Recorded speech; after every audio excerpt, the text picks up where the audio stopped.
जापानी क्लासेस। जैसे कि हमने पहले चैप्टर में पहले पार्ट में पढ़ा था लाइफ प्रोसेस में न्यूट्रिशन, उसके अंदर था टाइप ऑफ न्यूट्रिशन और मोड ऑफ न्यूट्रिशन। आज हम पढ़ेंगे न्यूट्रिशन इन ह्यूमन बींग्स। अगर आप पहले पार्ट को नहीं देखे तो आप अपने डिस्क्रिप्शन में चेक कर सकते हो, उसका लिंक दिया हुआ है। लाइक कमेंट शेयर जरूर करें और सब्सक्राइब करना ना भूलें। तो आज हम लोग पढ़ेंगे न्यूट्रिशन इन ह्यूमन बींग।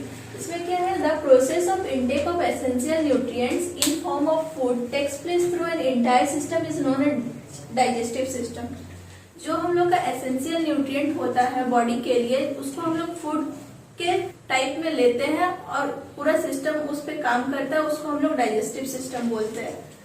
जैसे कि हम लोग को पता है human have a very complicated system because of humans are omnivorous, they can eat plant based food as well as animal based food.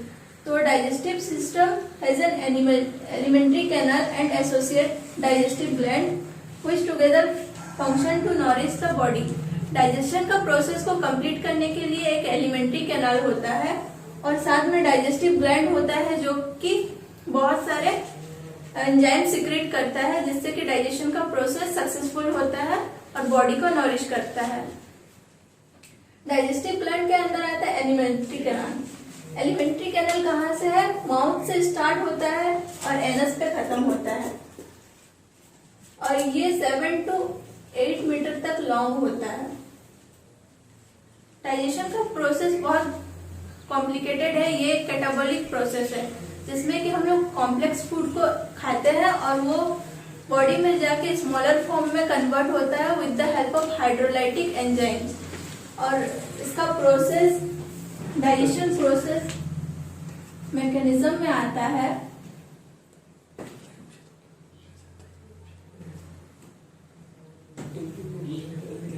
Ingestion,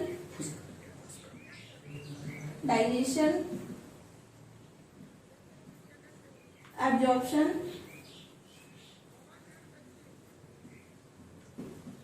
assimilation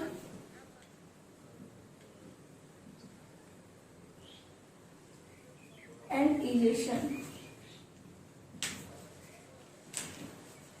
ये सारे उसके प्रोसेस है। इजेशन होता है, फिर digestion, absorption, assimilation and egestion. जैसे हमने बोला था कि एलिमेंट्री कैनाल होता है, जैसे कि मैकेनिज्म ऑफ डाइजेशन में पहला प्रोसेस है इजेशन। इजेशन में होता ये है कि हम लोग फूड लेते हैं माउथ से, माउथ में जाके फूड मॉइस्चर होता है विद द सलाइवा, उसी को बोलते हैं इजेशन। इजेशन जो प्रोसेस है ये पहला प्रोसेस होता है डाइजेशन का। देन आता है डाइजेशन।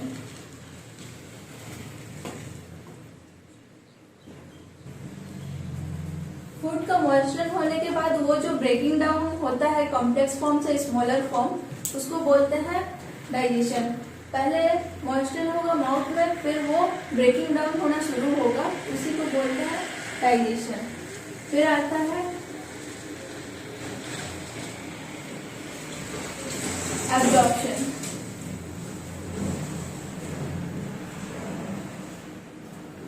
जो डाइजेस्टेड फूड होता है, डाइजेशन के बाद जो डाइजेस्टेड फूड होता है वो ओसोफेगस के थ्रू स्टमक में जाना शुरू होता है और फिर ब्लड में जाता है, उसको बोलते हैं एब्जॉर्प्शन।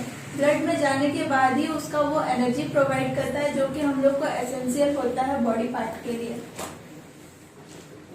फिर आता है एसिमिलेशन।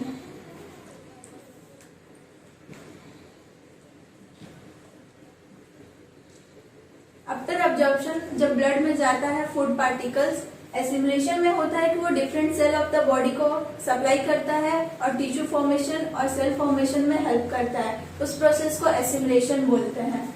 फिर आता है इजेशन।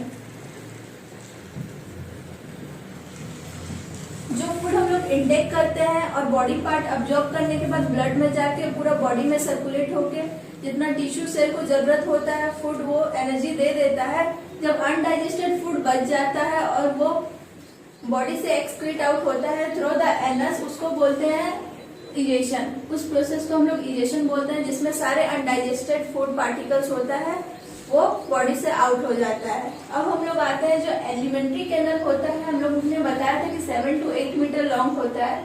ये स्टार्ट होता है माउथ से लेके एनस तक, उसमें कंसिस्ट होता है oesophagus, stomach, small intestine etcetera. जैसे कि आपने स्ट्रक्चर में देखा हुआ है, सबसे पहले आता है माउथ। माउथ में हम लोग फूड को इंटेक करते हैं। जब इंटेक करते हैं, माउथ में बहुत सारा हेल्पिंग एंजाइम्स होता है जो सलाइवा के थ्रू सिक्रेट होता है, और माउथ में टीथ होता है। टीथ उसको कट करने में, च्यूइंग करने में और मिक्सिंग करने में हेल्प करता है। फिर टंग में कंसिस्ट होता है सैलिवरी ग्लैंड, जो कि सलाइवा को सिक्रेट करता है, जिसमें फूड मिक्सिंग होता है और फूड पार्टिकल्स को वो सॉफ्ट करता है ताकि हम लोग उसको स्वेलो कर सकते हैं। फिर ओसोफेगस से पहले आता है फेरिंग्स। फेरिंग्स जो होता है वो कॉन्स्टिट्यूएंट होता है, वो बिहाइंड द बकल कैविटी होता है, और फेरिंग्स जो होता है वो ओसोफेगस और ट्रैकिया के साथ मिलके अटैच रहता है। ट्रैकिया क्या है? ट्रैकिया है विंड पाइप, जिसमें हम लोग सांस लेते हैं, उसी को बोलते हैं विंड पाइप, और ओसोफेगस को बोलते हैं फूड पाइप। ये थिन मस्कुलर लॉन्ग ट्यूब होता है जिससे हम लोग फूड को, ये डायरेक्ट एसोसिएट होता है स्टमक के साथ। स्टमक क्या होता है? ये सैचुरेटेड बिटवीन होता है ओसोफेगस और स्मॉल इंटेस्टाइन। जो स्टमक का वॉल होता है, इससे गैस्ट्रिक एसिड सिक्रेशन होता है, जिसमें HCl कंटेन होता है। HCl एसिड है जो हेल्प करता है फूड को ब्रेक डाउन करने में और उसका मेटाबॉलिज्म को इंक्रीज करता है। हम लोग स्टमक को बोल सकते हैं कि ये serve as a food store करता है। फिर स्टमक एक मस्कुलर ऑर्गन होता है। स्टमक के बाद आता है स्मॉल इंटेस्टाइन। जो स्मॉल इंटेस्टाइन होता है ये बहुत लॉन्गर होता है और ये वेरी करता है डिफरेंट लिविंग ऑर्गेनिज्म, जैसे कि हर्बीवोरस में ज्यादा लॉन्ग स्मॉल इंटेस्टाइन होता है एज कम्पेयर टू ऑमनीवोरस और कार्निवोरस। स्मॉल इंटेस्टाइन को एक कॉम्पैक्ट एरिया में फिट रहता है हमारे बेली में। स्मॉल इंटेस्टाइन के बाद आता है लार्ज इंटेस्टाइन। लार्ज इंटेस्टाइन बस बोलने में लार्ज है, बट ये बहुत छोटा होता है, बट इसका जो डायमीटर होता है as compare to small intestine, इसका डायमीटर ये ज्यादा लॉन्ग होता है, इसीलिए इसको लार्ज इंटेस्टाइन बोलते हैं। फिर आता है रेक्टम होता है, ये लार्ज पार्ट है एलिमेंट्री कैनाल का, और ये होता है ब्रॉड चैम्बर होता है रेक्टम। इसमें जितना भी अनडाइजेस्टेड फूड होता है वो आपके रेक्टम में स्टोर होता है, और इसको हम लोग बोल सकते हैं कि सर्वेज अनडाइजेस्टेड फूड और फीकल मैटर होता है वो यहाँ पे स्टोर होता है। फिर आता है एनस क्या है? And point of the alimentary canal है, और ये हेल्प करता है जितना भी फीकल मैटर है, इससे जो है हम लोग का जो अनडाइजेस्टेड फूड होता है और फीकल मैटर होता है वो बॉडी से एनस के थ्रू बाहर जाता है, जिसको हम लोग बोले थे कि इजेशन प्रोसेस बोलते हैं। आफ्टर एलिमेंट्री कैनाल हम लोग आते हैं डाइजेस्टिव ग्लैंड में। डाइजेस्टिव ग्लैंड कंटेन करता है salivary gland, gastric gland, liver, intestinal gland और पेनक्रियाज। सैलिवरी ग्लैंड माउथ में पाया जाता है कि जो सलाइवा सिक्रेट करता है और हेल्प करता है मिक्सिंग ऑफ द फूड। फिर आता है गैस्ट्रिक ग्लैंड पाया जाता है, हम लोग जैसे कि स्टमक में बोले थे कि HCl सिक्रेट होता है, उसी तरह गैस्ट्रिक ग्लैंड में गैस्ट्रिक जूस सिक्रेट होता है जो कि स्टमक के वॉल में ही पाया जाता है। फिर आता है liver is the largest gland in our body. Liver सबसे लार्ज ग्लैंड होता है हमारे बॉडी में। फिर आता है इंटेस्टाइनल ग्लैंड। इंटेस्टाइनल ग्लैंड होता है वो स्मॉल इंटेस्टाइन के वॉल में पाया जाता है। और फिर पेनक्रियाटिक जूस सिक्रेट होता है, इसमें अमाइलेज, पेप्सिन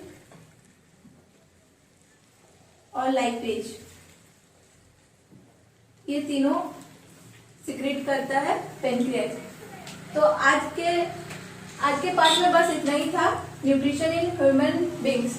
तो पूरा वीडियो देखें, समझे और सब्सक्राइब करना ना भूलें। Thank you.